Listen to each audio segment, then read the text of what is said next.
Do we have, let's wait and see if we have quorum here. Do we have everybody? Okay. Good morning, everyone.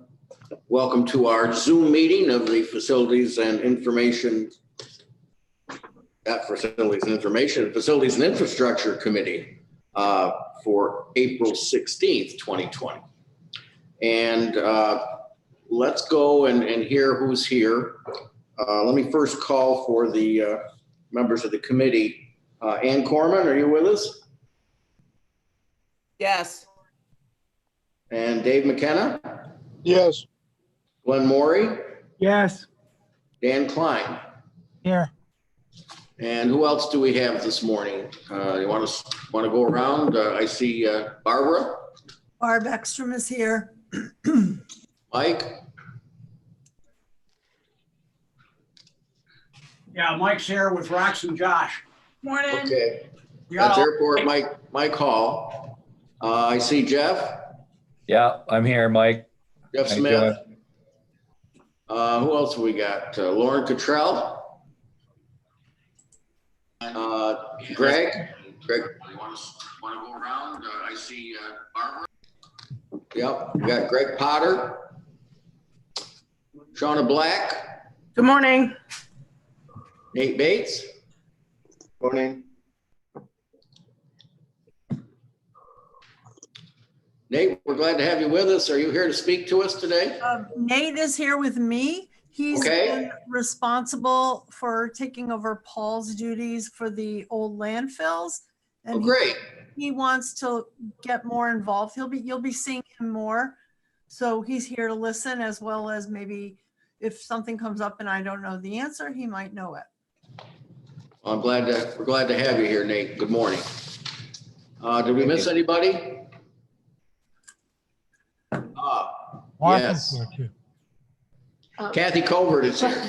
I got a message from Jason that he's going to be a few minutes late to this meeting. Yeah, So Jason has Jason Molino, our county administrator, has the telephone conference with the municipal officials this morning. So he'll be working on that until he can get a break and come over. Also, Katrina is here taking our notes. We appreciate it. Mike, it's Martha Robertson. I'm listening in. Oh, hi, Martha. Hey, Mike. Glad to have you here. You bet. Thanks. All right. Are there any, let's call to order, any changes to the agenda this morning? Any public comment? I'm not seeing any members of the public on the screen. oh, this is invite only. Okay. Kathy says it's invite only, so folks will be able to see this meeting. I know it's being recorded and it's going out on, is it going out now on YouTube? We think so, yes, on the All YouTube right, channel. so that's good. People are able to see us live then, to have this happen. As far as my report, if we stumble a little bit this morning, we're all continuing to get used to these Zoom meetings, and we'll do our very best. There's a number of things going on in the departments, and we're going to spend most of our time with them this morning. So we're going to skip the county administrator's report for now. And I'm going to ask if there are any committee member reports or announcements. Jason's here. Jason has arrived, I'm told. Jason. There's Jason. Hi, sorry, Jason, we're up. Are you ready to do your report? I can, yes. Why don't you go ahead then? As far as my report, I guess I did send out an update to the legislature on Tuesday, just in general matters. We were just on a conference call with villages in the city, so I just left that call. Nothing really out of whack. A lot of questions around mask making, a lot of questions around how to manage that. We're efforting an effort to try to get a lot of these individual mask makers to coordinate so they can be distributed. But in terms of internally, we have gotten so employees and partners that are working on mask making to be distributed to our staff. by county staff over the course of the next week. So we will distribute those probably by midweek at the latest. And then also, with that will be instructions on how to clean and wear them appropriately. And then in the meantime, we're trying to coordinate with different partners in the community to try to get masks to essential workers. As far as the executive order that was issued yesterday about members of the public having to wear masks when they go into the public and cannot maintain a physical distance of 6 feet, then really that's going to, unfortunately, there's no way for us to make those masks, and there aren't masks available. So we're asking individuals that they're going to have to be resourceful with the materials they have at home to make their masks. There's a lot of resources available to do that.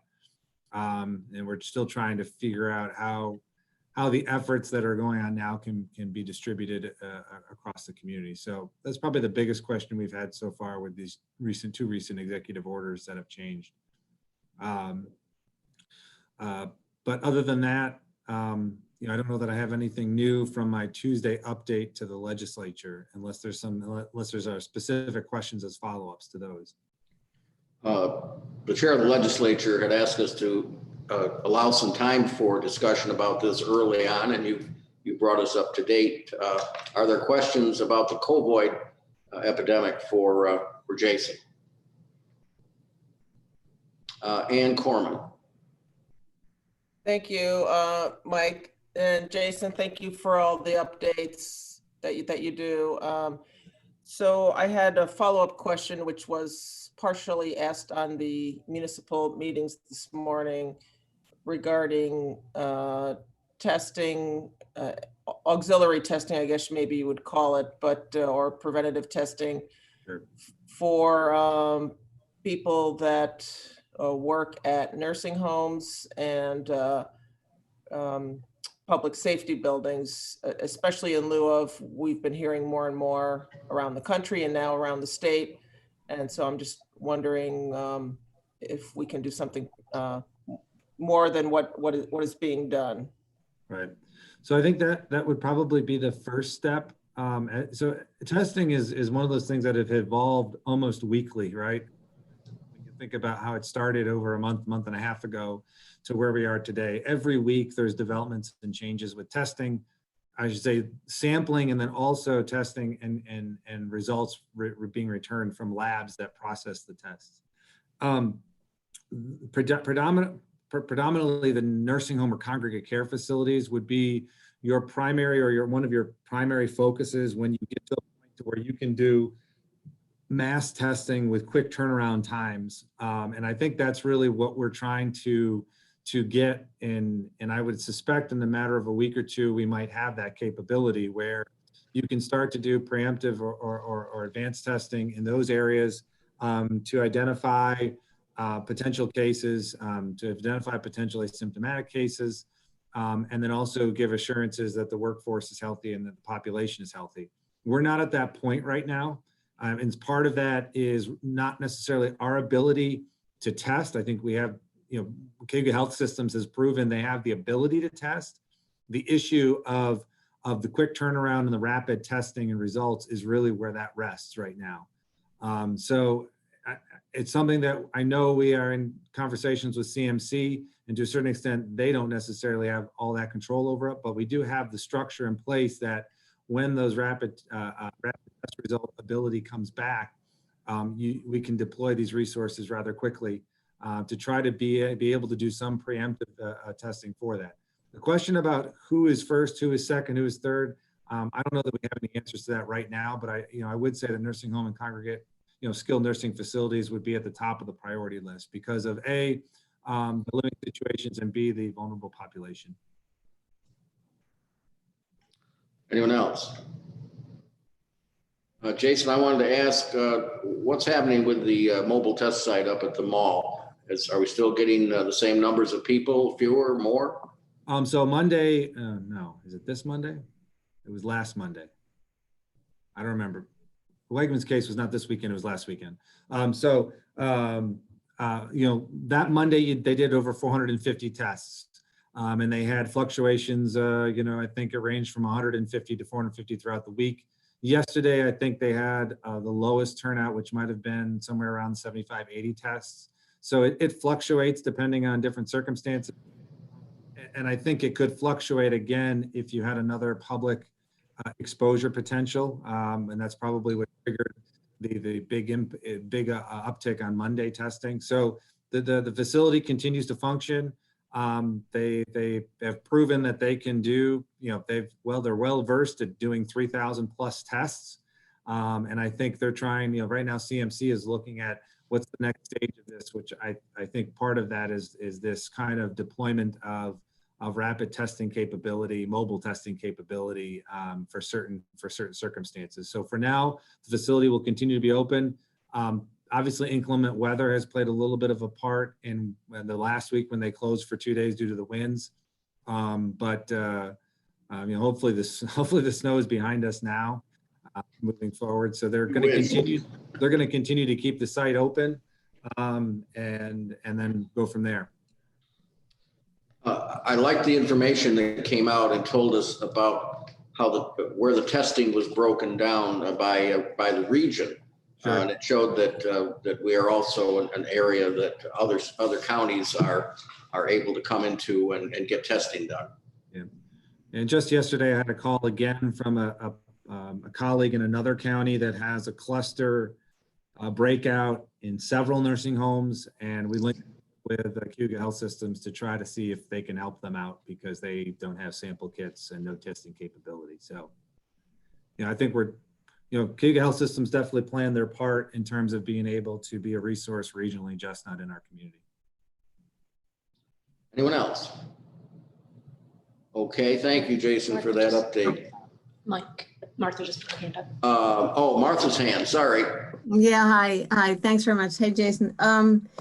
Question one about the nursing home, mask making, that I know you can't talk about individual cases or whatever, but I assume anybody in either patient or staff in any of those homes, if there are individuals who might be carrying or might be sick, would in that case, would you sort of go out and more broadly, proactively test others? I think it depends on the contact investigation, Martha.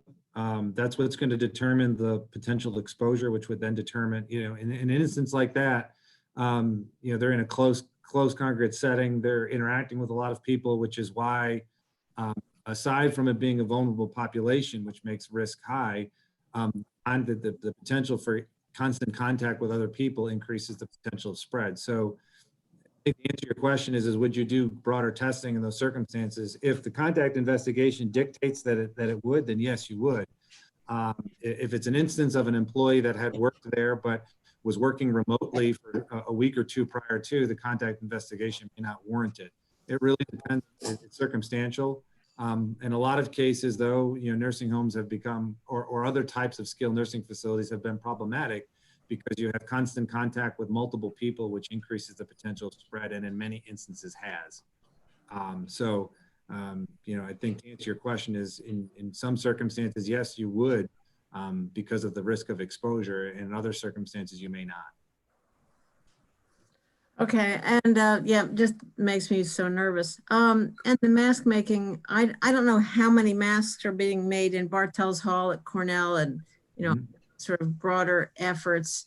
And I don't know whether CMC is using all those, but if you follow Facebook, it sounds like we got thousands of masks being made a day. And I don't know if that's something we can check out. So maybe somebody else on the call knows is tracking that more close. I'm not really tracking it, but we've been in touch with the effort up at Bartels Hall, and just a point of clarity, those masks are surgical masks. They're one-time use throwaway masks. They're not cloth masks. okay.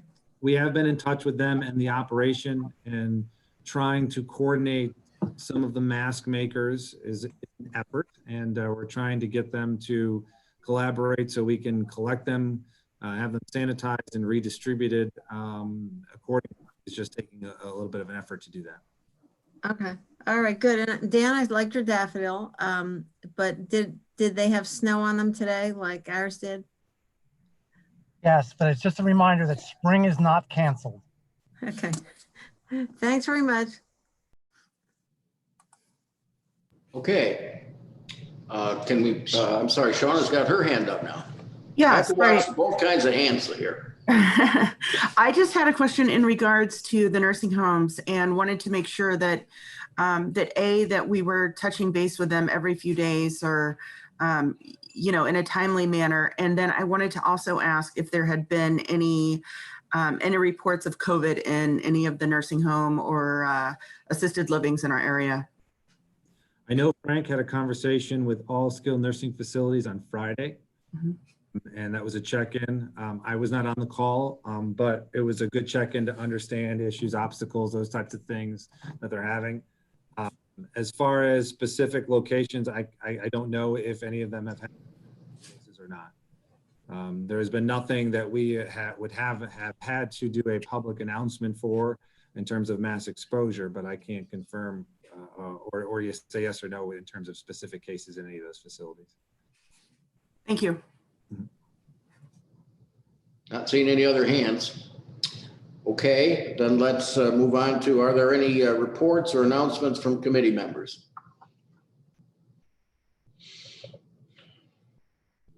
Not seeing any hands.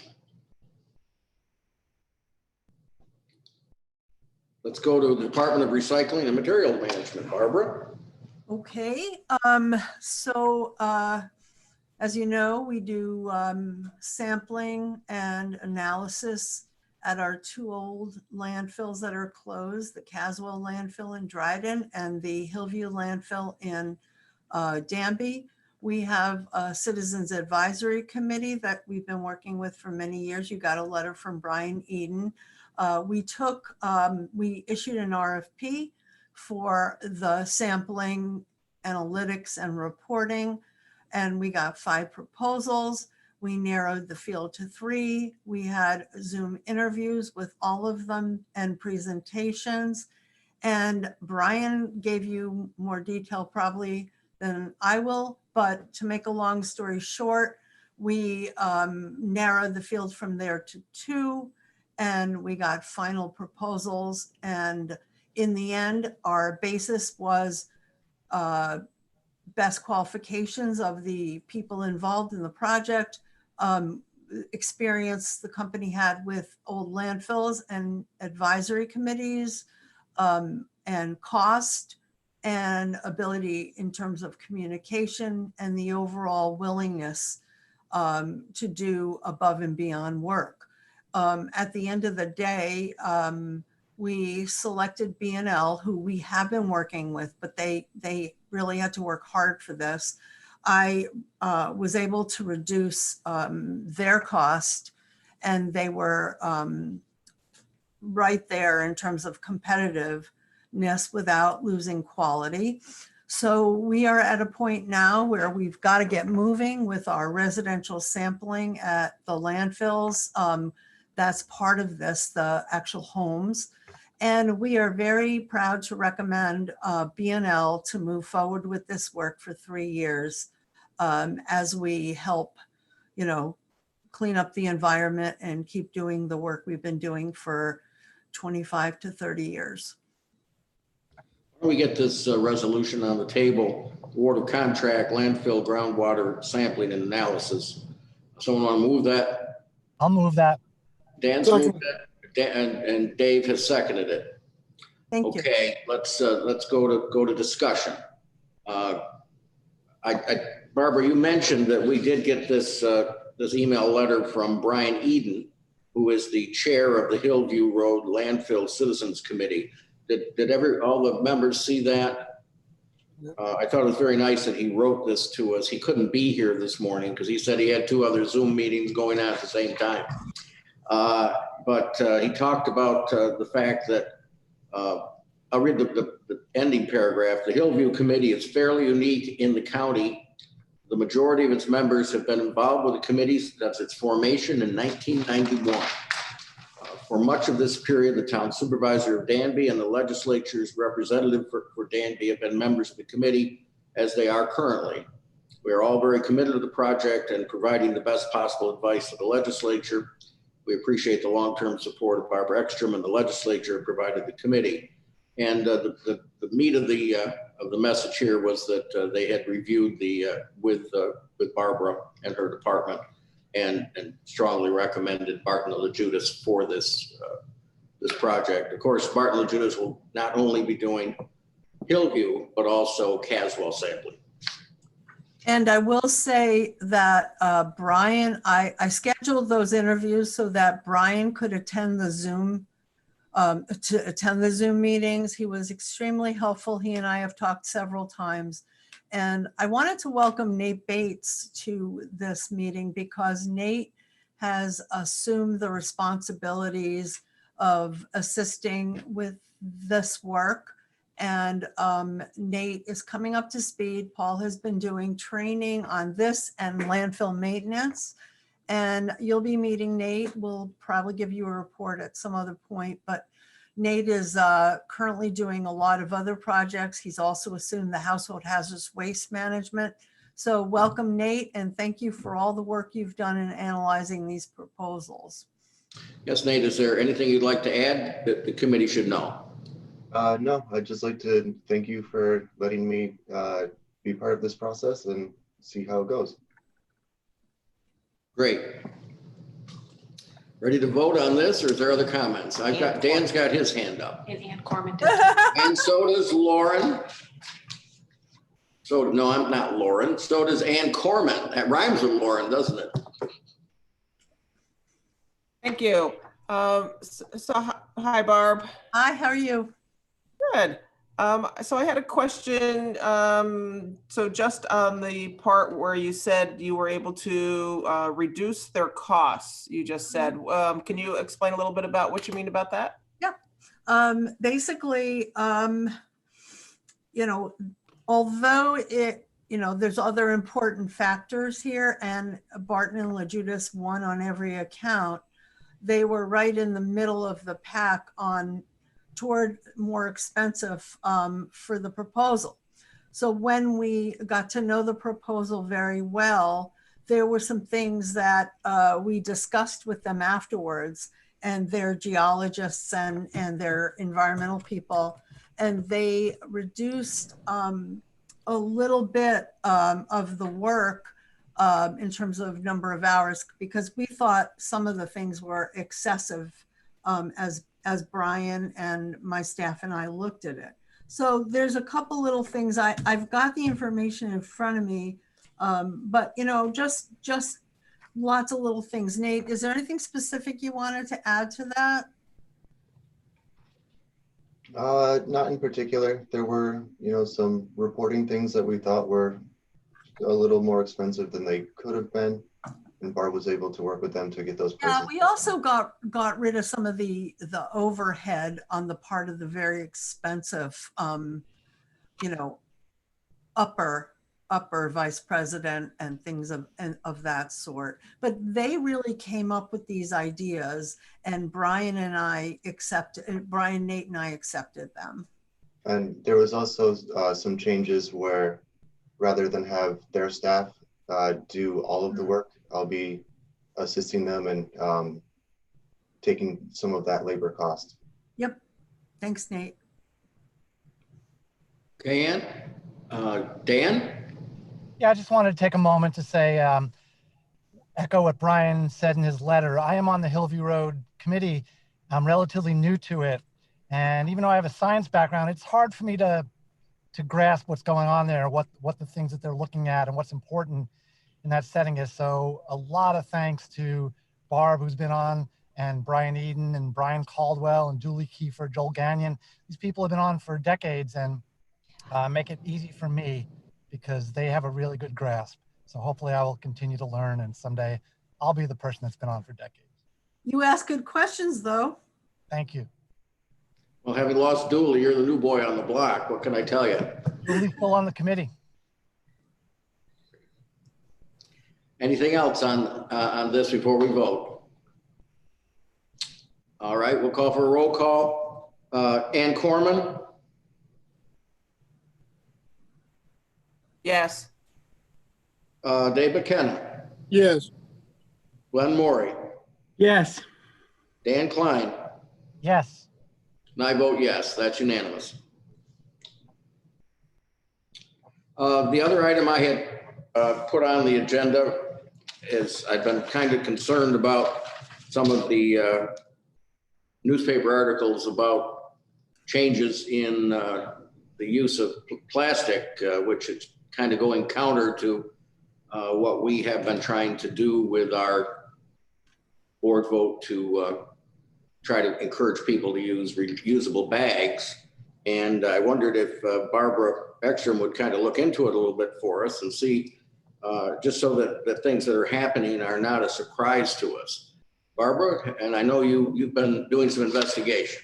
Yes, I have. I did send the committee yesterday my question to the people handling this at the DEC, and they did respond. And what I've also been talking to some of my counterparts. What I think is pretty clear is that there was a lawsuit that occurred before COVID started, in New York State, and that was being addressed. So they postponed the effective date by a month, actually May 15th, to accommodate that.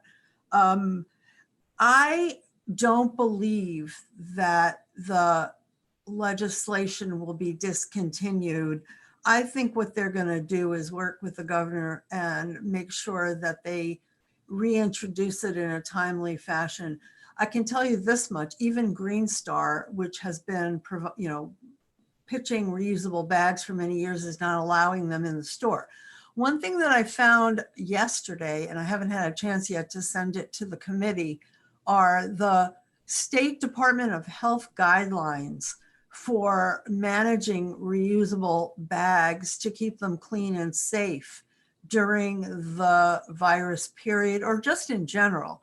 So with your permission, I'd like to share those with the committee. And if there are others you think that we should, share them with, we can. They're great.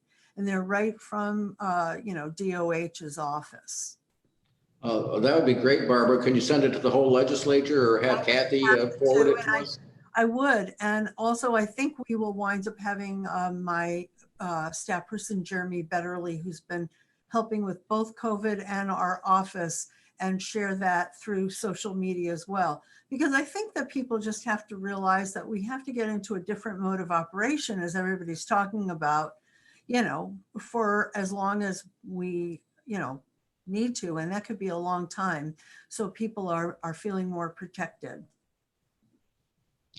And I'll get you, Dave. I just want to mention, I've been through a couple of stores like Walmart getting groceries and things, and they're still using the plastic bags at this point.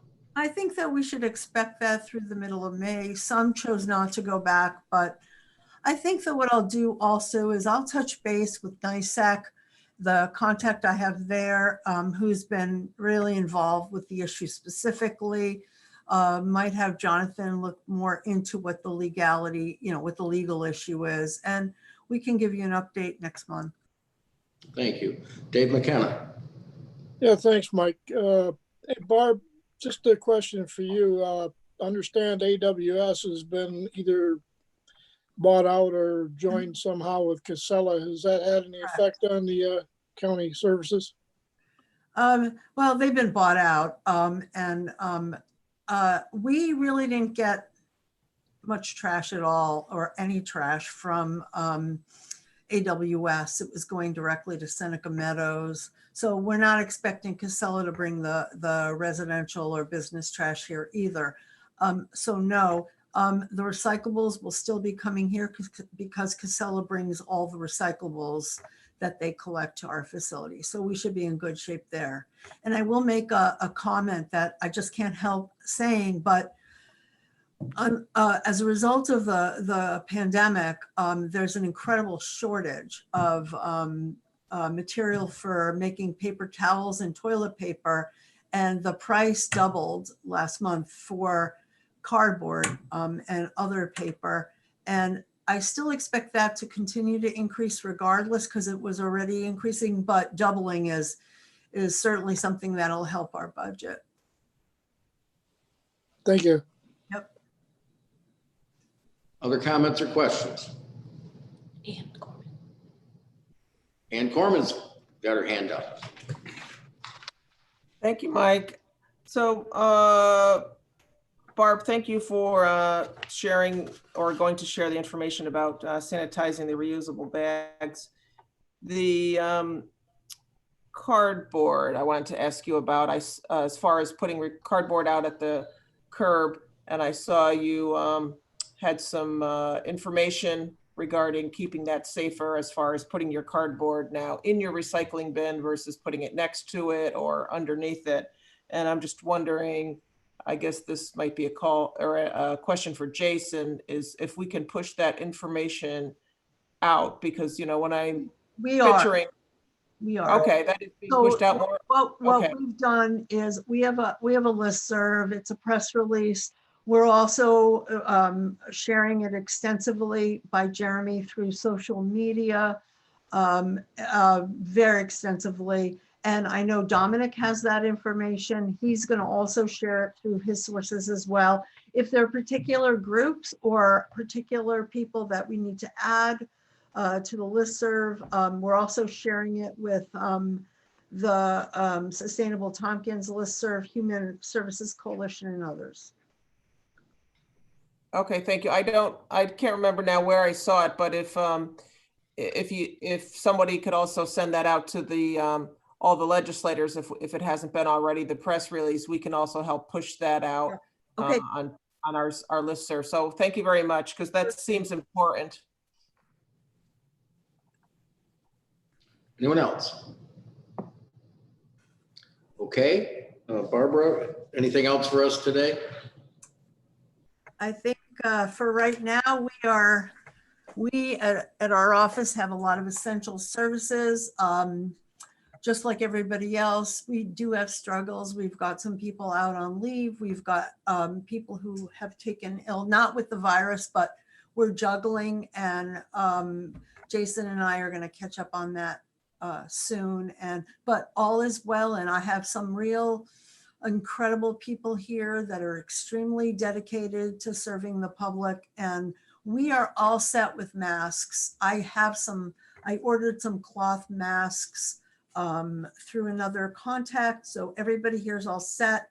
I also gave that contact she is making hundreds with other farm ladies. And I sent that over to Autumn Edwards as well at the county administrator's office. Okay, thank you. You're welcome. Thank you. Shall we move on? Let's go to Highway Department. Jeff Smith. Hello, everyone. Morning. I no action items, but I have an information item, and then it looks like Mike, you wanted to talk about bridges and culverts. Well, that actually might be covered a lot with your capital project report too, but I wanted to particularly ask about the Bridge New York program and the fact that that is in the budget. Whether the money will be there or not, we don't know, but what we'll be doing about that. So Okay. You want to go through the capital project report first? Yeah, I'll do our quarterly status report. And I agree. And I was going to talk to that, what you just said, and that a lot of kind of what's coming out, what's in the pipeline for our culvert and bridge work is covered in the quarterly report, and I'll get to that.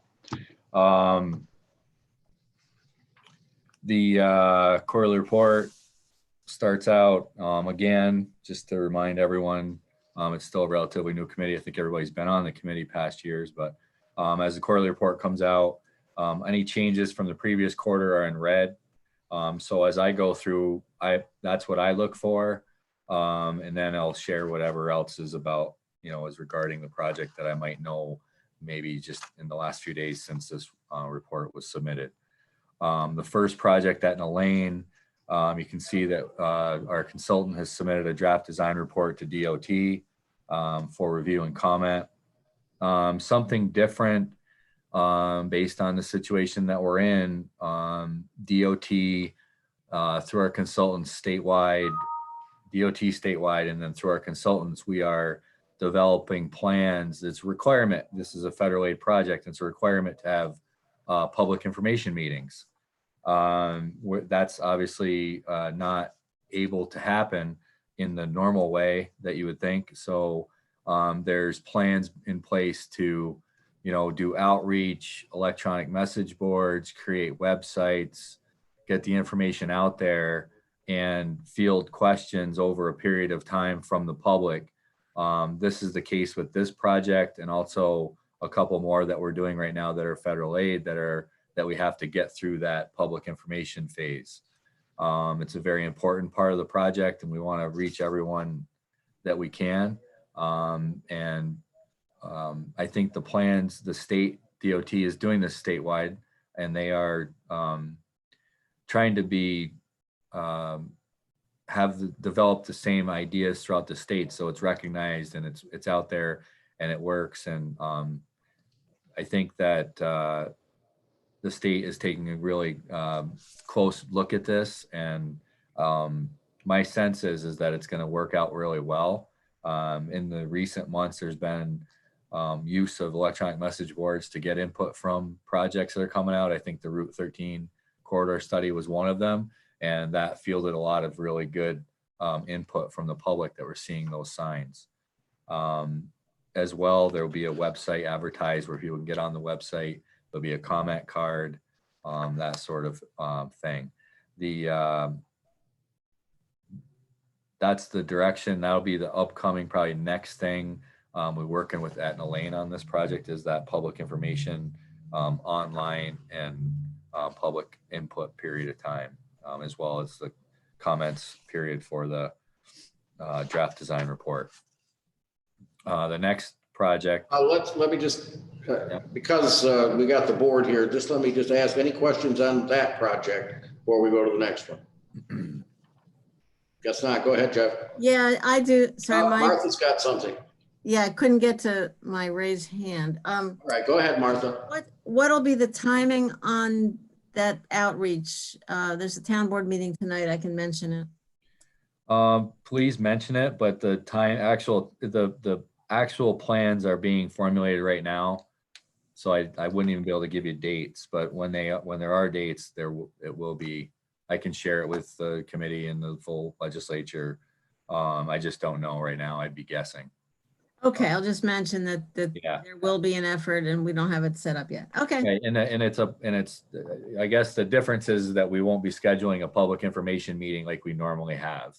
It will be done virtually through website use. It'll be advertised on electronic message boards right in the immediate area, and there'll be phone numbers and places to call for questions if they run into any issues.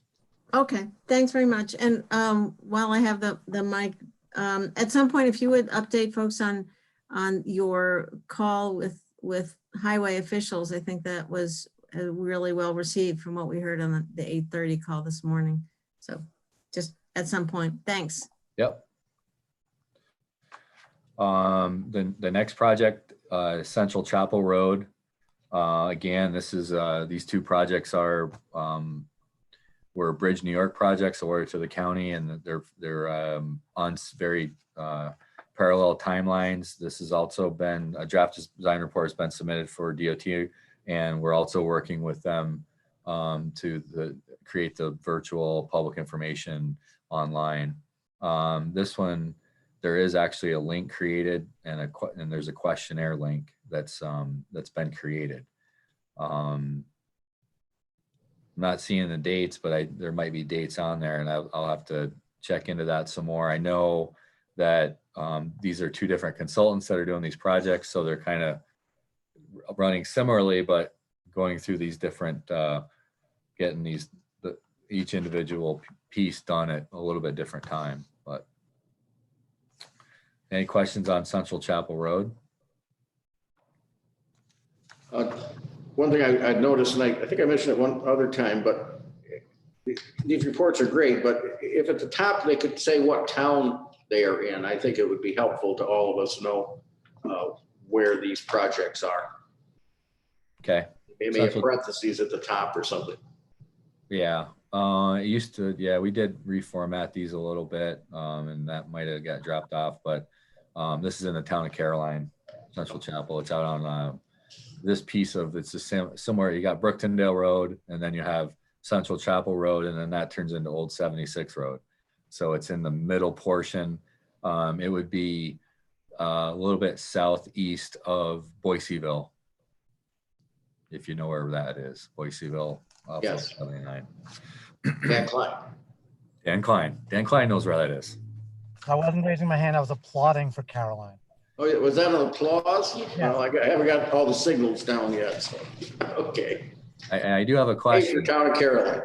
When you say they raise their hands, are we raising our hands? Or is there some way to push a button to say I'm raising? Either way works, but there is on your thing, you should see a raised hand. If you've got, hit the participants, you'll see it at the participants on the screen on the side, and down at the bottom, there's usually a raised hand and a mute and unmute. Okay, I'll look for that. I see mute and unmute. Anyway, I'm talking now, so I guess I don't have to raise my hand. I thought it was some electronic. Go ahead, next project. Ludlowville Road. This is, we've last month approved for bidding. We've received authorization from Federal Highway and New York State DOT to move forward with a bid. We're working with Finance Department and our consultant to submit get the plans for advertising. This project, as you know, wants to be done prior to the State Road project in Lansing. The project as it is right now, we're moving forward, but we're creating in the bid specifications an open enough timeline so that they could start it this fall, or not this fall, but more this summer, and complete it by fall, or start it in the spring and complete it as early in the summer as possible. The reason for that is that there's a long lead time for the steel right now.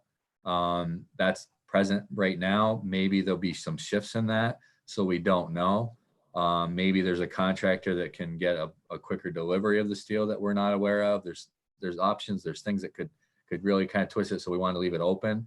The one part additional verbiage that we have in there is that once they start it, they have to continually work, meaning they can't go in December and then shut the bridge down and then have no work done at all winter. It has to be started and completed in the same window of time. And then, so we did limit that, but we did give them a wide open time frame for which to begin and complete the project. That said, it also, knowing that it may run into next year, I'd say it's more likely going to be a early spring, early summer completion, midsummer completion at this point, based on the delivery of the steel. With that said, we do have some time, although we want to get this bid and get a good number and get it ready and get to that point, in the event that the numbers, this is unknown right now. This is unknown territory as far as the effects, all the effects of what we're facing right now. So we really don't know what the bid numbers, what the participation is going to be. The feeling is contractors could be looking for work, but maybe they're not. This work is a carve out that's allowed to continue as essential services. So we're hoping it helps us, and there's hungry contractors and they have work and they're going to really get some good numbers, but we don't know. So the idea is that we bid it as quickly as possible right now, and then look at the numbers. If they're good, we're great, and we're everything's set, and we'll be reporting to you and looking for approval of those low bids. If they are high and we know we have to go to next year, we will have then time to readjust or rebid and reevaluate and see what we want to do. So that's kind of where we're at with Ludlowville. I think it's great to be to this point. It's taken a lot of work. There's a lot of various, with any federal project, a lot of last minute twists and turns that just can't get through. But to get to this point is in a lot of ways exciting. But it's only the beginning. The next process is getting the good bid numbers and then progressing it beyond that. Any questions on Ludloville Bridge? Not seeing any. Let's move on. Ellis Hollow Road Phase 3. We got permission to bid. This is project is on schedule to be completed this year, started and completed this year. The idea is that I believe we are in the final throes of the DOT giving us permission to bid on this project. There is some coordination going on down in the East Hill area plaza. We're working to have a limit of the project so that it doesn't affect both the DOT culvert project that's in there and the crosswalk project that is also happening in that area. Any questions on Ellis Hollow? Not seeing any. Go ahead. Ellis Hollow Phase 4, we completed the paving portion of that last year, sorry. We'll be looking at it this spring, make sure it's still holding up. We did this piece ourselves. We've had positive in the beginning. There was some concerns with some residents out there. But as the project went on and they really saw the finished project, I got a lot of positive feedback from those same residents. I think it went really well. It's good to have that piece done. It was in very poor condition for a very long time. So the traffic, the area endured that for a few years, and we were able to complete this last year. So any questions on Phase 4? Yeah, I just want to say, thank you, Mike. I just want to say, yes, thank you, Jeff. That was greatly appreciated and really, really needed. So it was great that you got it done last fall. Thank you. Yep. Thank you. Anyone else? Let's move on. East Hill Intersection Safety Project. This is the crosswalk project. We've approved it for a right-of-way submittal agreement. Cornell is working very closely with our consultant. They're being very cooperative. It's like a postage stamp piece of property, but we have to go through the right procedure to acquire the right-of-way in the right way that Cornell is willing to do that. But they are taking the shorter path. This project is also looking to have obligation before this fall. It could be a short project, but it may make sense for this project to go on next spring. But this one is coming and it's at a point where we're in the final throes. We're in the right-of-way piece. You can't enter the right-of-way piece until all the design is approved. So once you get through the right-of-way piece, it's very similar to like where we're at with Ludloville. The money gets obligated and we're going right into the bidding piece. Ludloville just completed the right-of-way piece. That's why we're where we're at with that. Any questions on East Hill crosswalk? Not seeing any. Go ahead. County Road 1, Connington Road intersection with Burns and King. We've paid Robinson Construction in full, signed off, and we're continuing to work with the consultant on final payment and close out of the project. The good news is this project is complete. It's holding up well. It's much safer traveling through that area, that intersection. And again, not recently because it's been completed for a while, but there was a lot of really positive feedback from individuals that were familiar with it, how it was before, and they really much liked the improvement. Any questions? I wondered in your final line here, it says continuing fee negotiations with engineer and county attorney. Is that a large issue? What's happening with that? It is a large issue. We are working with Jonathan on that, and we're trying to work through it. We haven't. I don't want to say anything. I'm trying to answer your question and be careful how I go about it. Yeah, I understand. Yeah, but we are, we're in conversations with the consultant working through it. Again, this was, fall, and then it kind of drags on, and it kind of got into spring, and then this happened, and there's been nothing. So I'm sure that this becomes less of a priority to everyone. I would expect that, something will happen in the next few months, but with this situation we're in, I'm really not sure. So again, the nice thing is the project. Was it like a supplemental bill or something that came Yeah, through? exactly. Yep. After completion, there was an extra bill. Yep. Any other questions on that? Let's move ahead. All right. South Street Extension Slope Stabilization Project. I was out there, one of the warmer days, a week ago or so, holding up really well. The grass is starting to sprout on the slope. It is covered with burlap for stabilization. There is some minor restoration areas, more to the northern west portion. It looks like there's still some springs that maybe need to be effectively create some better drainage so it doesn't push the slope. There was some slope failure, but 90% of the slope looks great. It's early as far as the grass coming, but as you look across it, it does look green, and it's small little sprouts. They're good to have it finished. I think, and ultimately it came out really well, but we do have some more work to do. Some final, a little bit more stabilization, but the major portion is working well. Any questions? Ann? Thank you, Jeff. I'm just wondering if you have any anticipatory date or a general idea of when that might be totally finished. If you don't, that's okay. Just wondering. This work could happen. This would be included in a carve out that we can progress to, but it's a little early in the spring. You really want to see some things dry out. When I was there was still spring, like frost coming out of the ground, and you really kind of want to get it all done and moved if it's going to move, and then look at what you have is some groundwater that wasn't addressed or really kind of known about that has now pushed through, and it's pushing the bank and making it slough.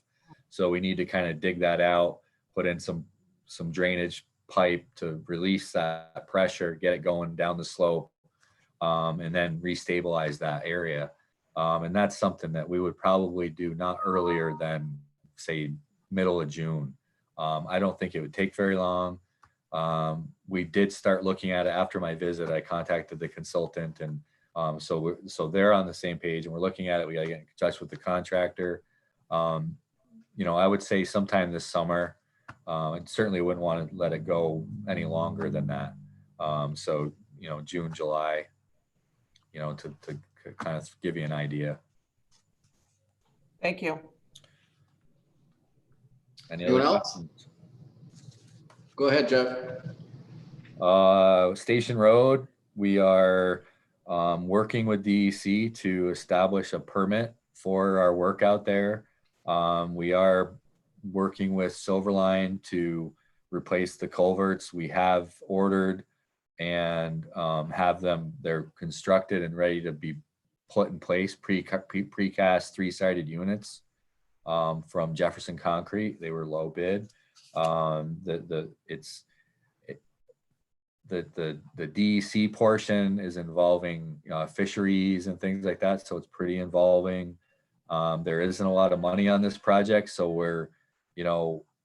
we want to do some stream work, but really the focus was to put culverts in there that were large enough to handle the flow of the water. With everything going on, there hasn't been a lot of activity on this project. I don't know that we did extend because of the project. DEC, through discussions with DEC, we did work with, again, it's DEC because it's water quality grant that we're working with. We did talk to them, and it's a different agency or piece of the whole DEC, but they granted an extension, so we're not in any kind of jeopardy of losing funding or anything else. We kicked it out there. We didn't think we needed it, but we kicked it out there a couple of years just on the event that it did take that long. I think our engineer here, John Weber, is working with a few fisheries and other biology people from DC to establish a plan for the work in the stream, what they want, how they want to see it done. It says designed right away in May of 2020, and I'd like to think that we can get that going and continue this project to get something done. Looks like construction later this summer. I know all the construction pieces are set. Once we get the permit, it should happen really quickly. Dan? Thank you. So right now you're cautiously optimistic that it will happen this summer. Does that sound about right? Perfect. Okay. And can you talk to me about public notification for this one, neighbor notification? We had a public meeting, which actually brought out a lot of information about things that we didn't know about this area, including a public water line. That was pretty integral and important for us to know. We're going to work with that water line and actually do a new piece of water line to get it redirected around this culvert pipe, or this precast new drainage structure. I don't know that it would be required to have another public meeting, but we would definitely, this was a really well attended public meeting when we had it. We had it at the fire station. There was a lot of good feedback, a lot of nice people out there, very cooperative, and we would certainly, at a minimum, put the electronic message board up there, let people know that project is starting. By the nature, the location of these, there's one structure that will create a pretty good detour for some people, and the other one is a very short detour, so there's very low impact to actually work on the road sections, areas where the drainages are. We would do the one with no impact first, and then that's when you really start people coming in, hey, what's going on, when are you doing the other one? So it would be this kind of awareness that way. I don't expect there would be controversy with it. I think most people would be very glad to see us get there and be, willing to help us out. But we definitely would have to get word out, because I'm sure they're sitting back. I'll receive a call once in a while from someone out there. Hey, what's going on? And I kind of update them as best I can. And so there definitely have to be a little bit of public outreach prior to. The town supervisor of Danby lives very close to that, so he is going to, make sure that spotlight is put on this. Okay. Public notice and such.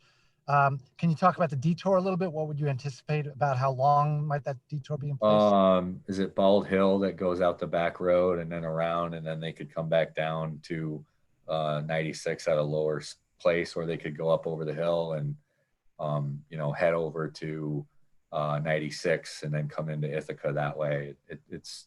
We'd want to do that in a time of year that was seasonal. We wouldn't want to do it in inclement weather. That's all there. A lot of that's some detour would be some dirt roads. I don't think I think there's like four residences that would be affected by that detour, the longer one. The other one it's like almost it's the same distance to go either direction, the first one. So I don't think that these, because they're precast, the excavation, the water, the dewatering,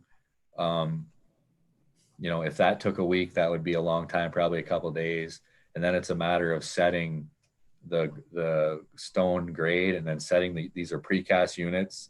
And then you could get them open to traffic, and then you could do the ends where the wing walls are. So, a couple weeks of detour would probably just about cover it. And that would be the focus. You'd look at your weather and you'd plan it out. And then you'd be working with the contractor and say, okay, looks like it's good, let's do it now.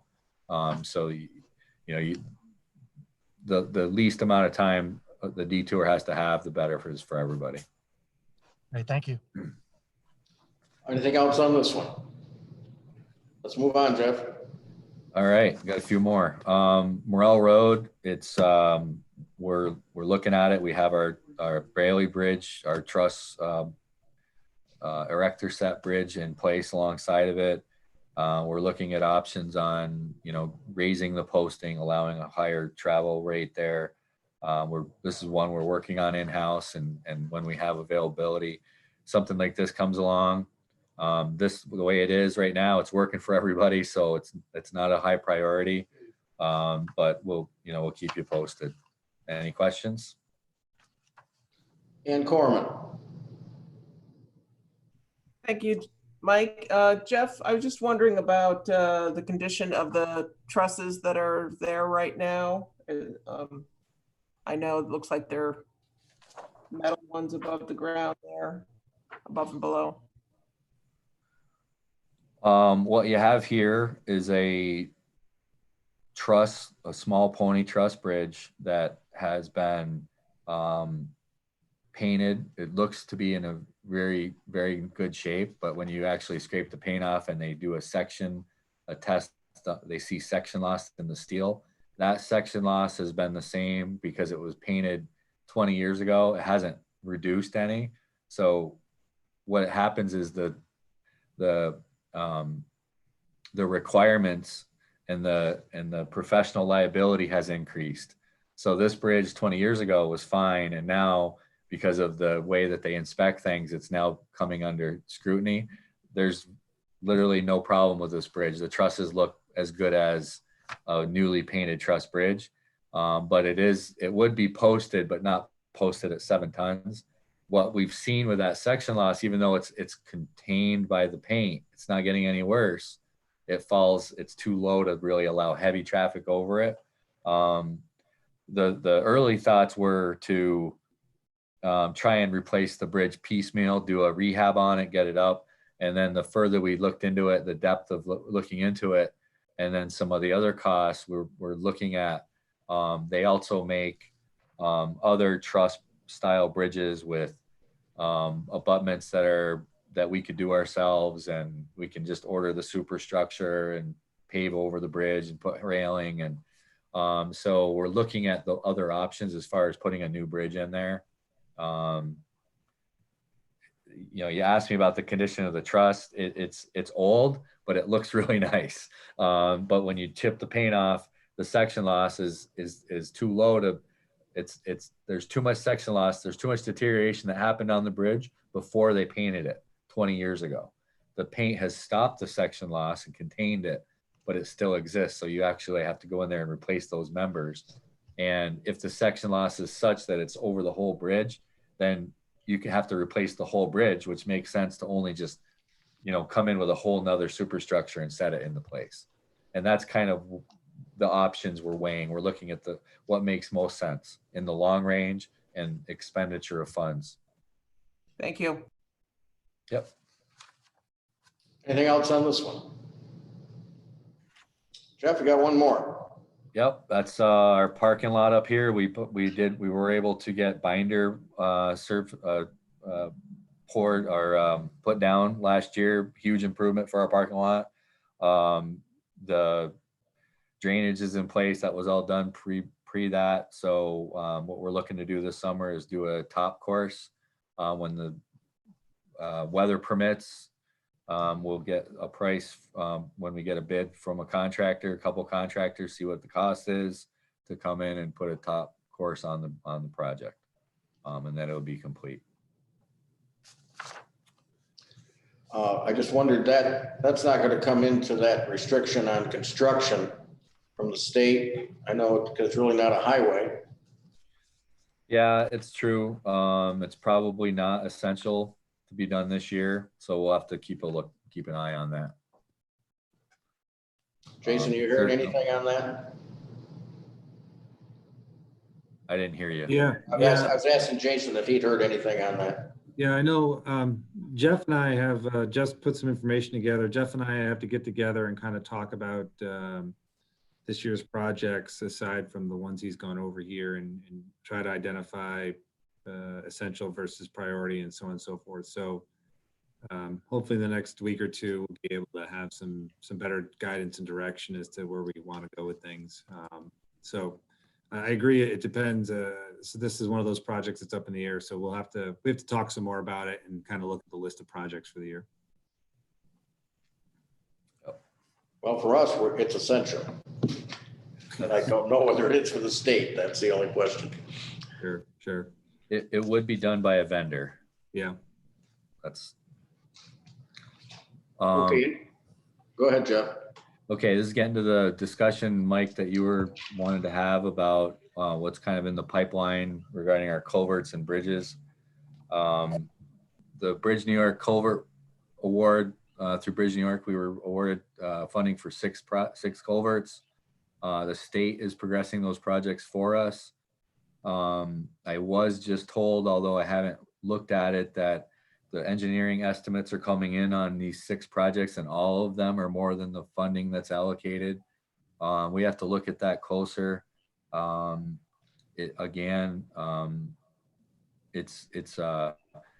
kind of the nature of these projects. I don't know, when you hand them off to the state, there always is that cost control issue, but I don't know that it would be any different if we were progressing them ourselves. We might be finding the same thing.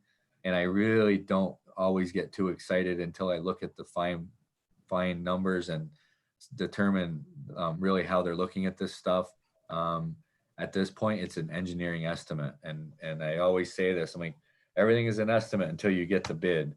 And the idea with these is that some of these are very close together. They're all in the same region. They're all going to be bid together.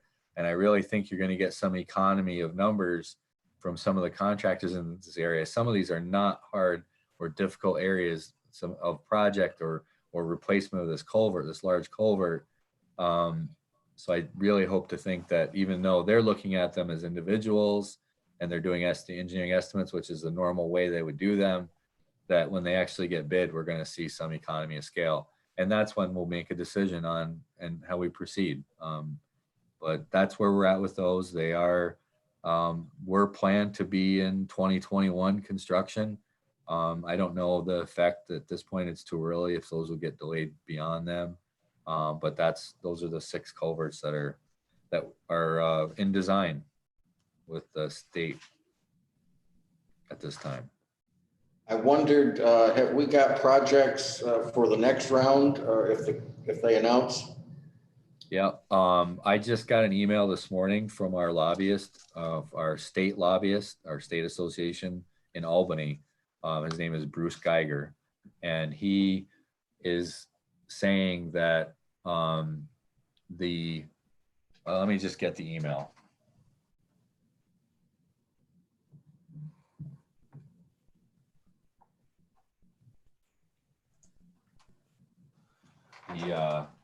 It's kind of good news and okay news.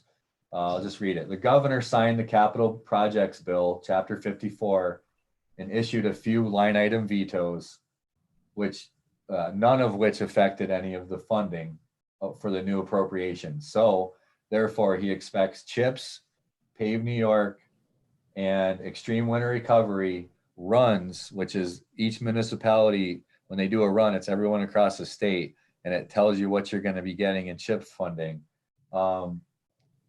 He expects the runs to be available very soon. So that's the good news. And then he said, there's a question that remains, and this is along what you were just asking about, Mike, about Bridge New York, and if there will be a program this year, because this is the next year when they would start accepting applications for Bridge New York. This was, this is the next year in the plan. And it's $100 million allocated in the budget, could be considered for next year, creating a $200 million ask, and then they would be looking for project submissions this fall. And then he asked, what's everybody across the state think about that schedule? I think that's a good idea, especially considering where we're at right now. Trying to put Bridge New York applications together, and it's just it's kind of unknown. So it looks like it's coming. They're looking at the $100 million be joined with the other $100 million for next year, and then they would take a holistic approach for awarding those funds, and then so they would be accepting applications sometime this fall, and then maybe awarding sometime next spring. That's kind of the schedule where we're at with Bridge New York. That just came this morning. So it's good timing. Well, that's hot off the press. Thank you, Jeff. Yeah. Any other questions? Martha had a question about your call this morning. The call was Wednesday. It was yesterday Sorry. at 10. Yep. Well, I thought that it was a good time to do some coordination and discussion and field questions and let everyone know that we're here to help. And the group that I'm talking about are the town highway superintendents. I also included the villages. There's 6 villages and 9 towns. And so I put an email together and we did a conference call. I thought that a Zoom call might be hard for some of them, like this setup. So we did a conference call. I thought it was a very good turnout. A few of the people that didn't call in communicated to us other ways or outside and said, hey, well, I was busy. Thanks for doing it. I wasn't available at that time that we set. But you know, what I did is I talked about our operation, and I emphasized everybody's operation is different. What's right and what works for the county is not the same that works the same for city of Ithaca or the town of Danby or the village of Freeville, based on what your you know, non-essential and essential work are, or your critical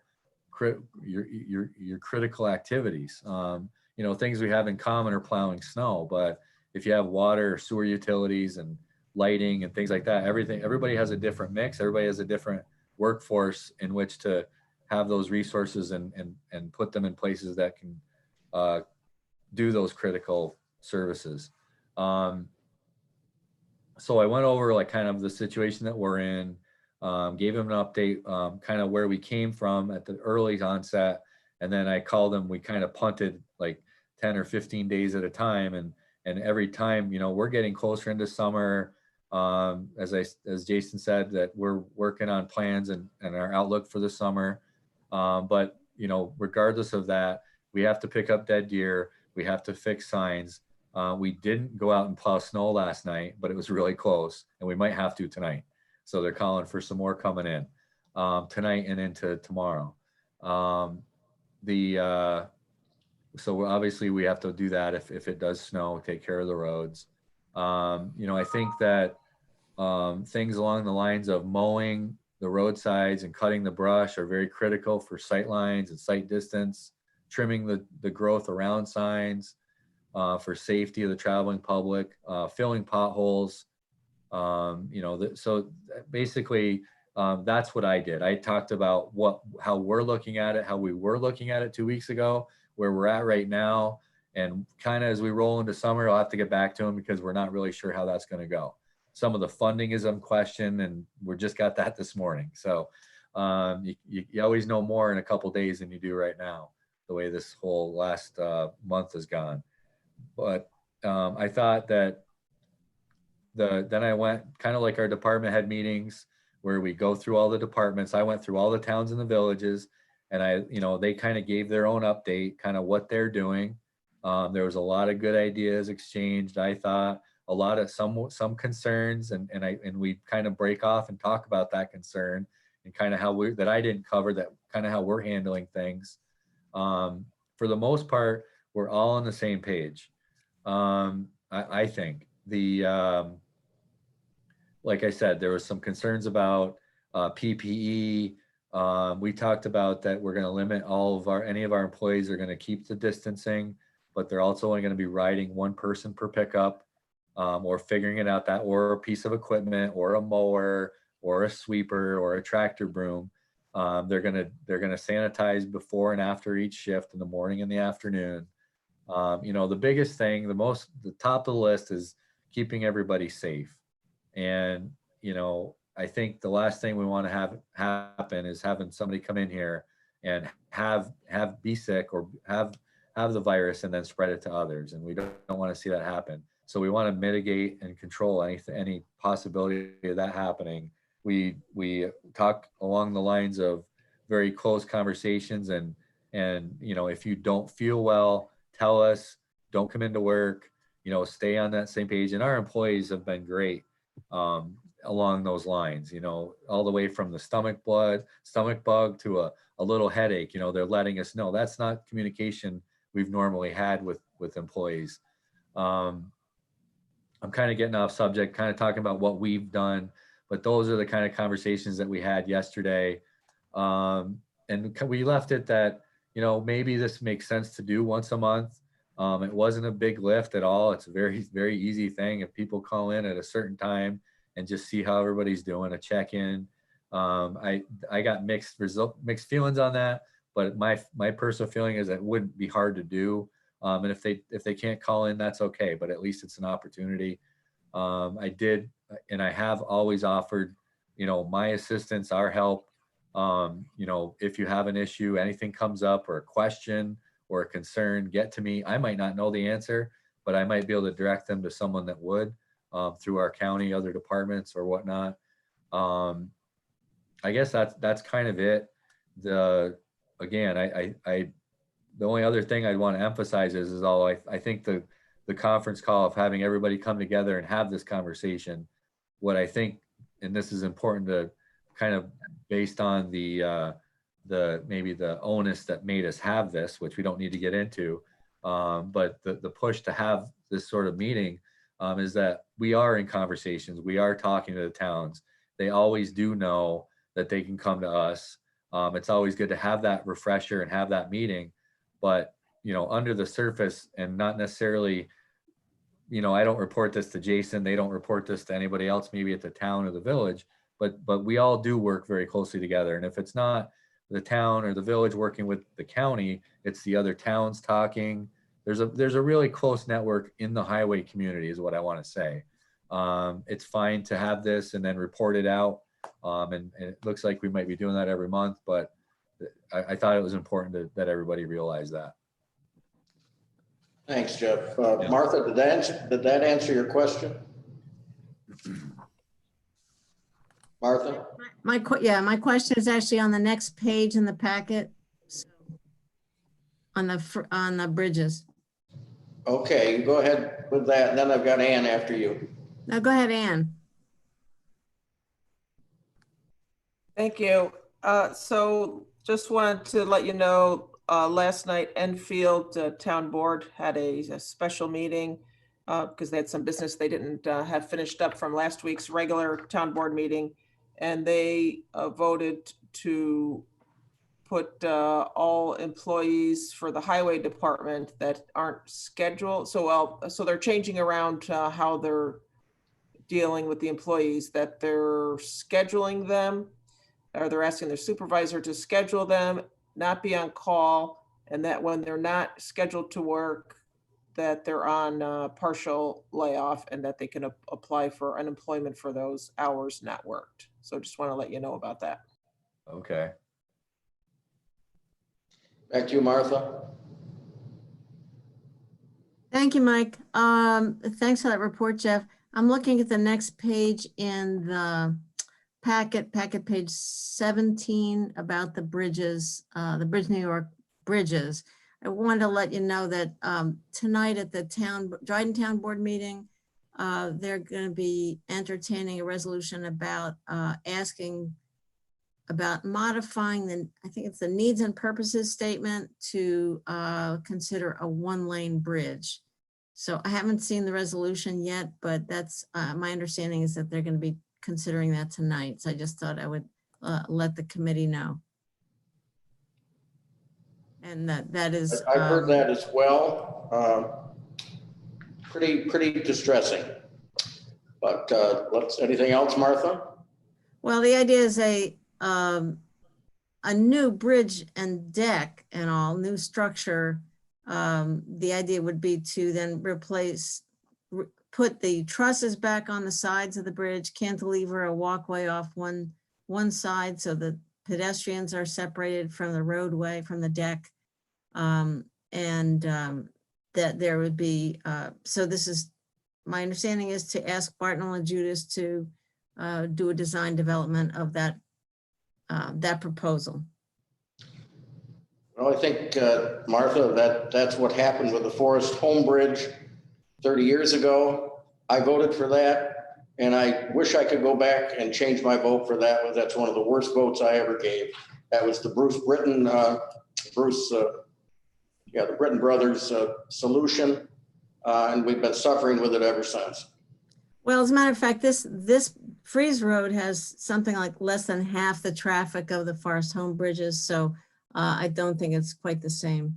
Anyway, I just wanted to let you know that that was under consideration tonight at the town board. Well, Martha, I know you've been an advocate of a one-lane bridge, but I've certainly been the advocate of the two-lane bridge, which all of the highway superintendent, the emergency responders, like the fire department and others, have asked for.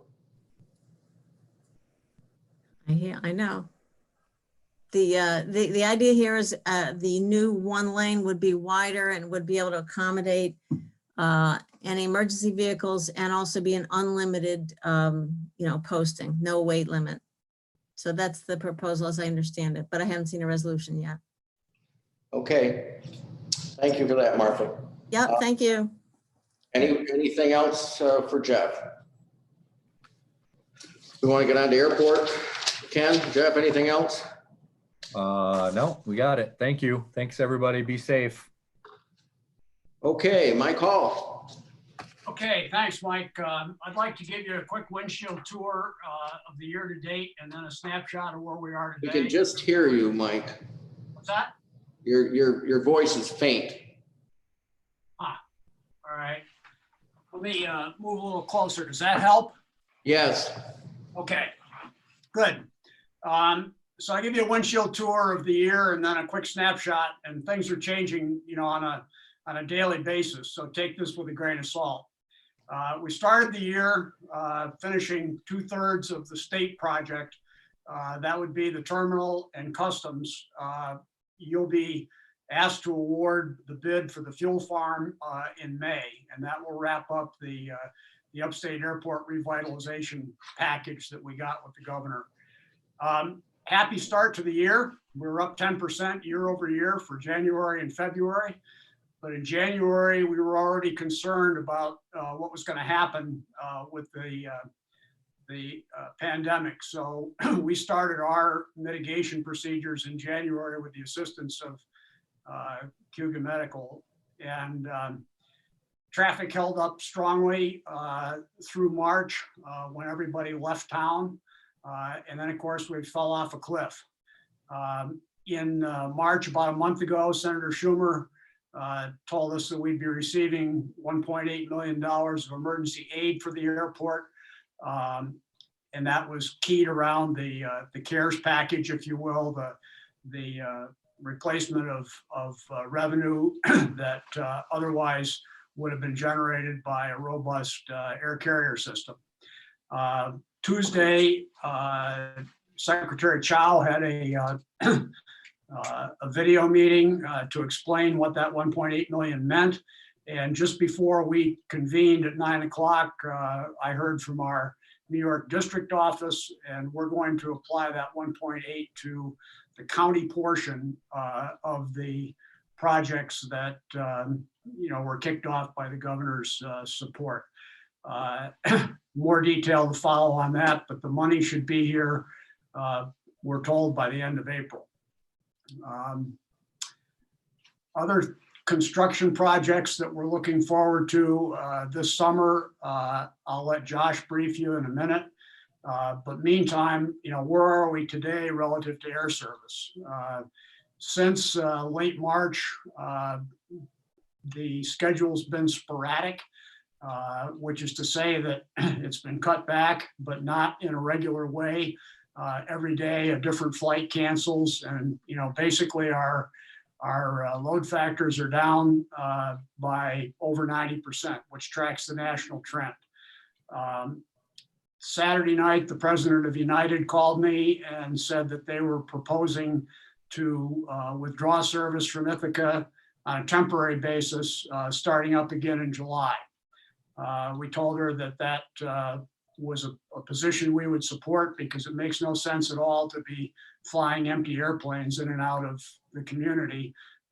Most of the country's on a severe travel restriction, and it's just kind of wasting money, if you will.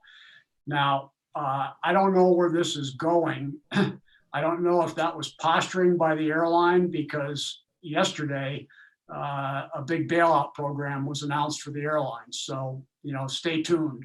But it's certainly possible that given the fact that we're flying empty airplanes in and out of the airport, that the airlines will cut back on some service. The key is to get started again in the third quarter. And that, of course, is keyed around resident instruction, in-residence instruction at Cornell and Ithaca College. So where we are right now in terms of the snapshot is we've got a significant chunk of federal money coming in. Our borrowing for the upstate airport revitalization package, the three things, the terminal, customs, and the fuel farm, our county borrowing will be below $10 million as a result of this. And we have revised our budget at the airport to account for the fact that basically the second quarter of this year doesn't exist. And then we are planning right now on service ramping up again, activity ramping up again in the third quarter. Stay tuned on that one. A lot depends on things that we have no control over, including how quickly we're able to travel. I would say the airlines are in good shape right now. The two biggest contributors to their expense are labor and fuel's out the bottom. So this is not as painful to them as it might have been under other circumstances, which is not to say it's anything like a minor event. So we're good for the rest of the year. We're going to wrap up the New York projects. Josh, would you bring us up to speed about the projects that are planned for this summer? Yep. So can everybody hear me or?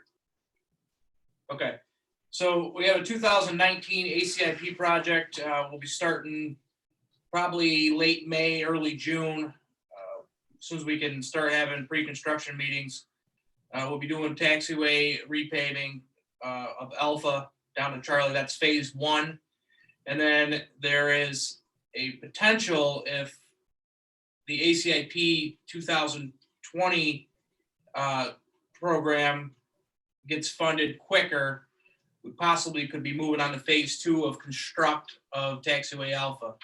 And one thing with all the ACIP projects for 2020, part of the CARES Act, is they are 100% funded by the FAA. So that's our 5%, saves us that 5%, which hopefully we can use back for our operating budget. And then we have a ARF vehicle that is out for bid now, which that is also falls under the 2020 ACIP, which will be 100% funded by the FAA. That's the projects that we're doing this year. And the ACID stands for what, Josh? The Airport Capital Improvement Program. Okay. Jason, did you have your, just saw the light there. Okay, maybe not.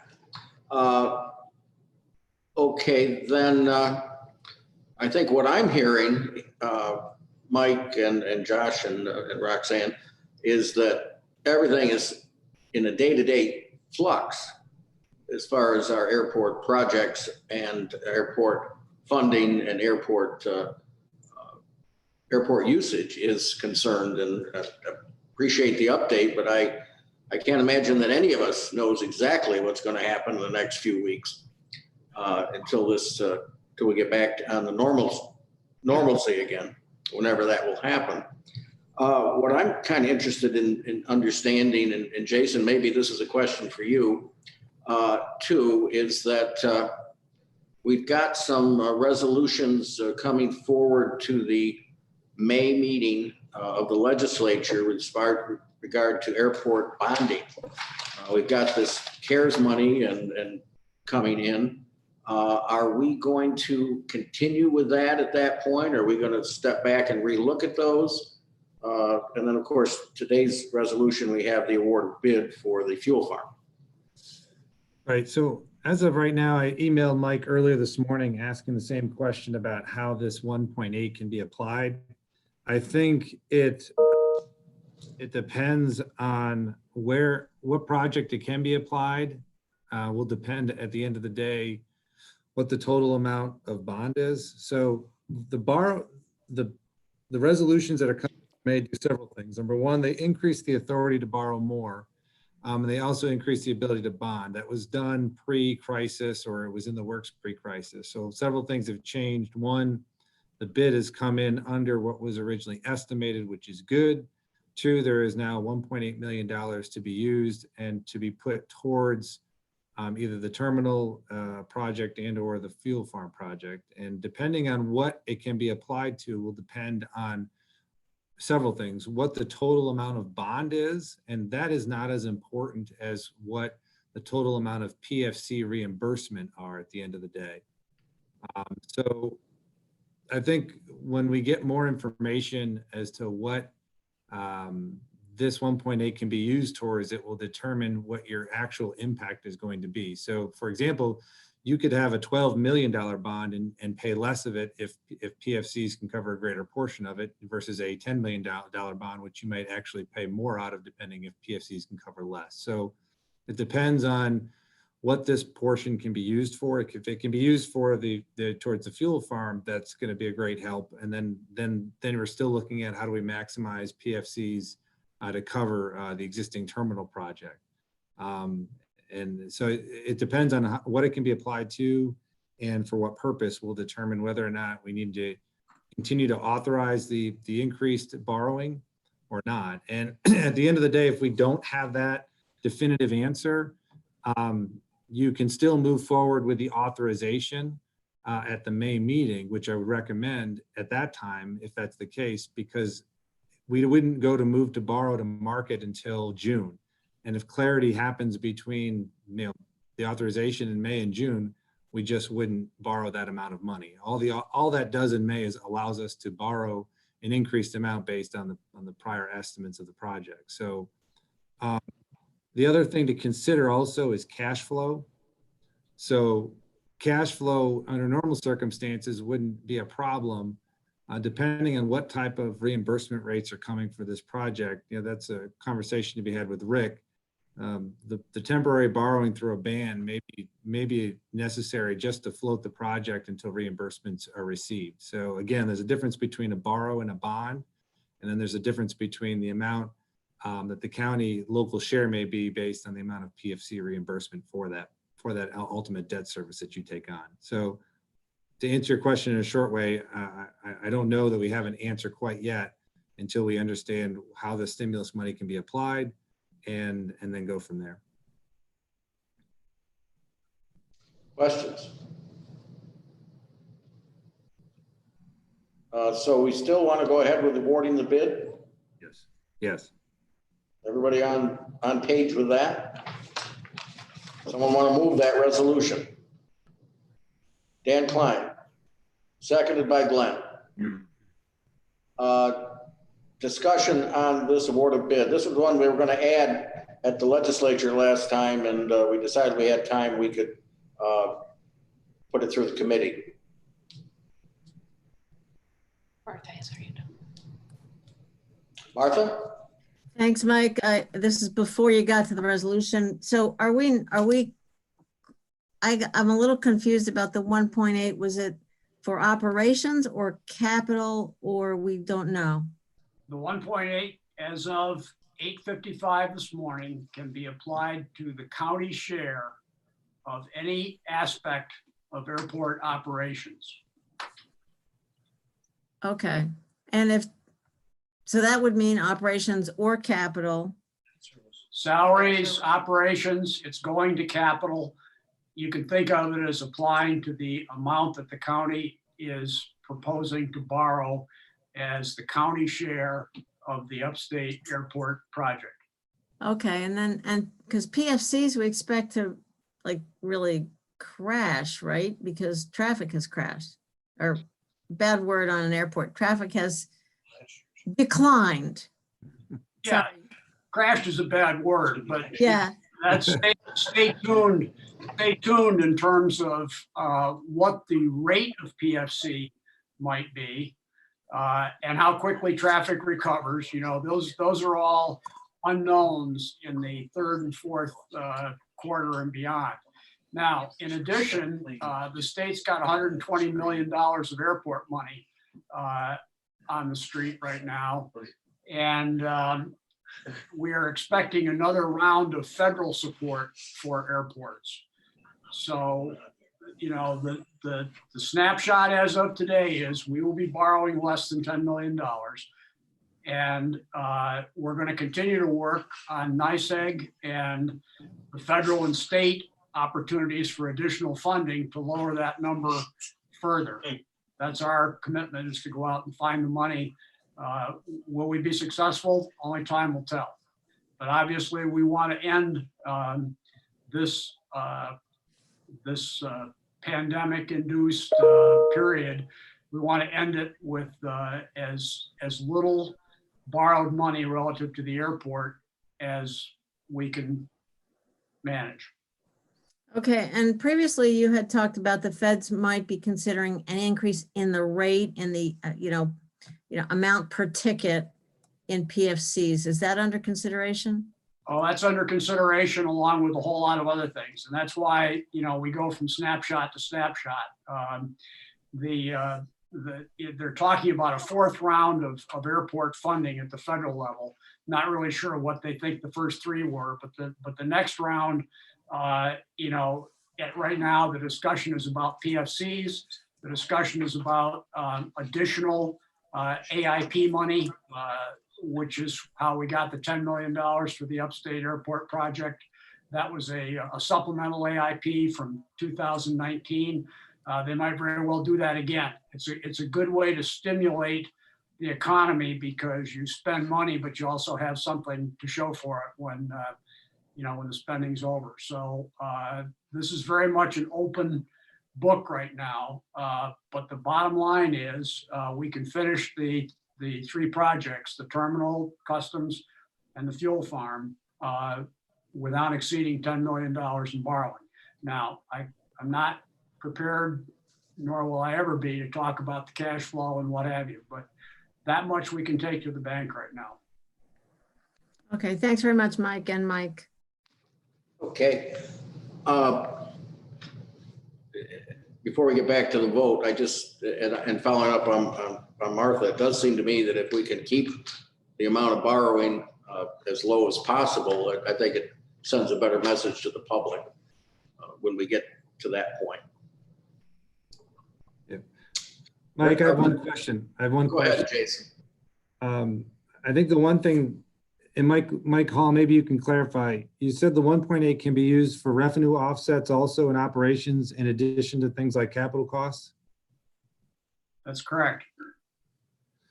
So one of the this is similar to the FTA stimulus money that the TCAT has access to, the 7 change. And probably a key point of that discussion as to how those funds should be used should depend on estimates of how the airport operation will function this year and potential loss of revenue or not loss of revenue. So, I think there's a discussion and analysis to be had in the next month or two about how can those funds be applied and what is the expected operating deficit for the year in the fund. And there should probably be more dialogue around are those funds going to be better used to keep the fund afloat for the year versus running a deficit versus using it to offset debt related to the project. So I think there has to be a fluid discussion about those two items. In a normal circumstance, if the airport is going to be impacted by air service travel, definitely using the funding to decrease debt is the preferred option. I just caution everyone to say there's probably needs to be more analysis done as to the operations of the airport fund this year, because if revenues do drop off, the airport operations itself does not have a lot of flexibility with expense reduction just in the sheer nature of its operation because of the emergency personnel and the limited staffing. So there just has to be an understanding that we should have some more dialogue about how that should be applied, both short term and long term. And I don't know, Mike, if it can be split up, and that may be an option as well. Yeah, it can be split up. Right now, we've gone through that whole budget exercise and we're confident that we've got operating dollars for the rest of this year. Now, you know, if we go into a depression, you know, all bets are off. But given reasonable assumptions and the level of outside support that we're getting, you know, we're comfortable with 2020. Now, there's some significant issues that need to get resolved right now relative to expenses at the airport. But we've got a contingency budget that works at this point. And our whole focus right now, as it has been since March, is on making the value proposition to our air carrier partners about why this is a terrific opportunity for the airport to come out of this with a better quality and level of service than we went into it. So we're very much focused on the third and fourth quarter and have been for about a month. Well, I have not seen the budget analysis, so I want to get with you and Roxanne to understand that. So we can have a clear understanding as to what the expectation is and what variables you're using to determine that budget projection. But I just stress, and again, I'm all for not wanting to borrow any more money for this project than we need to. But I do think we need to be clear as to what's reasonable with expectations of revenue across the spectrum of funds, whether it's general, airport, or solid waste, because we're going to face the same problem with the solid waste fund as we are with the general fund, to understand that, you know, where should stimulus aid be applied, both short-term and long-term. Okay, so it sounds like this is discussion that needs to happen, and have you fellows come back and report to us. Will do. I suppose it could be the next meeting, but if you have something you can tell us in the interim and send that out to us, we'd appreciate knowing where we're going with this. Mike, Lane, I mean, I expected this is all part of the mid-year review and we'll be presentation for the budget retreat as well in 2 weeks. Okay. Anything else on that question? We kind of got off from the resolution. We need to take a vote unless there's any other questions. I have Ann's hand up on, I guess, the resolution. By the way, thank you for the virtual diorama. The airplane flying through, Ann. Oh, you're welcome. It's just props I happen to have around, of course. So a couple of things regarding safety of flying, and possible. I don't know if Mike has anything he wants to. Mike Paul has anything he wants to talk about as far as people feeling safer flying either now or in the future. Because I think that's, of course, going to be a big thing. I imagine people are going to be wearing masks for possibly 6 months to a year until there's a vaccine. You don't have to comment on that. I'm going to just say the other two things that other two questions that I had. So the second one was for the resolution for the funding for the fuel farm. Just wondering, I don't see in the memo if this was in the ballpark you were anticipating, and maybe you had mentioned before if that amount was in the ballpark you were thinking about. And then the third thing is if you could, if somebody could send information out to all the legislators on the 1.8 million, because I think that'll be something people might want to know about and ask more questions about at the legislative meeting coming up. And first of all, as far as traveling is concerned, you can't find a cleaner public space than the airport or cleaner public transport than the aircraft that come in and out of the airport. There's a really big industry push in that regard. That does not mean that people should be traveling or, you know, other than under dire emergency situation right now. But we will be able to support safe air travel when the country gets back to that point. We are convenient, clean, and connected. The second thing had to do with what do we expect on the fuel farm. We had a notional bid of 3.9. It came in at 3.4. So that was a favor, that was in our favor. And, as far as the 1.8 is concerned, as I said, we got off the phone with the FAA just before this started. It's the 1.8 is ours to use for the airport. Based on our analysis of the airport operating budget for the rest of the year, we recommend that it be placed against the borrowing, capital borrowing that the county's going to have to do. Thank you. Anything else? Are we ready to vote? Okay, on the resolution on the award of bid, Ann, Yes. Dave, Yes. Glenn, Yes. Dan,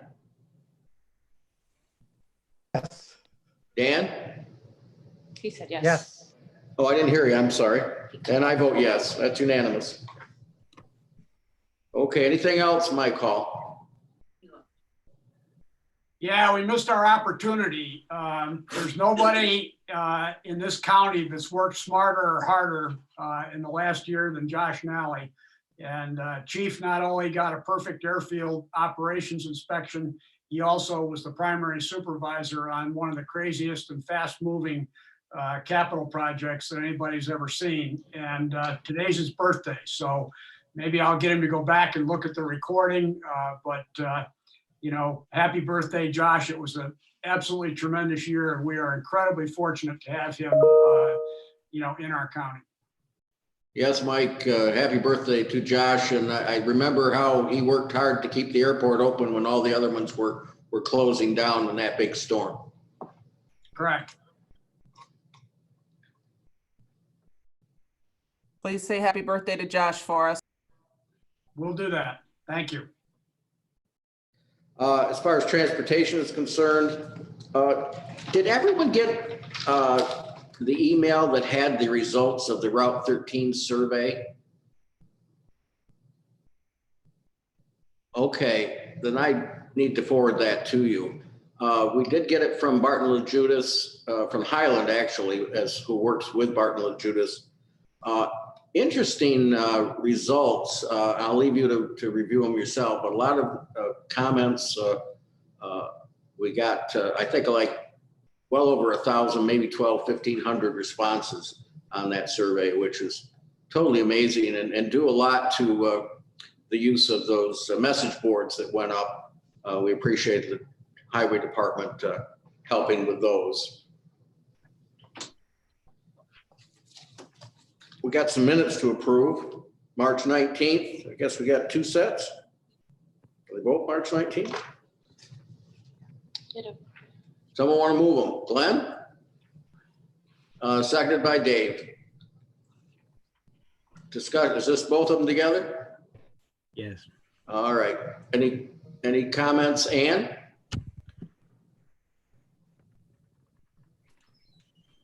Ann, were you voting on them, or is you add a question? Trying to unmute here. On my agenda, it says March 19th and March 19th, the same day. The regular meeting one was special. There was a special meeting and a regular meeting that day. Joint meeting, sorry. Joint meeting. Oh, I'm okay. getting cued by Kathy. She's the one that's telling me that. Okay, thank you. Let's vote. Ann? Yes. Ann? Voting Ann? Yes. Okay. Dave? Yes. Glenn? Yes. Dan? Oh, just lost him. And I'm voting yes. Dan said yes, I heard him. Okay. There he is. We have a budget adjustment for information. Are there any questions on that?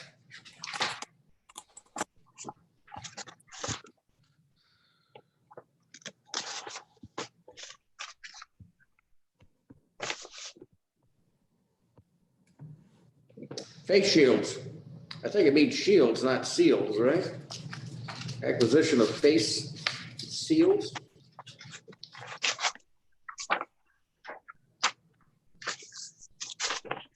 Not sure. And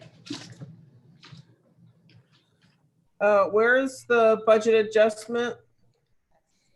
In our agenda packet? 34.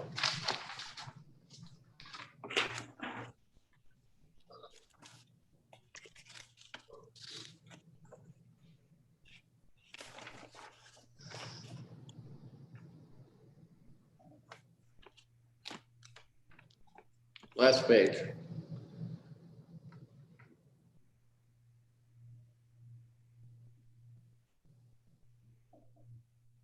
Okay, so it's $800. Okay, thank you. Okay. Any other questions on that? All right. Anything else to come before the meeting today? Thank you all. I think it worked out pretty well once I got the rhythm here, and thanks to Kathy and Katrina for prompting me. I guess we'll just go ahead and say we're adjourned. Thank you.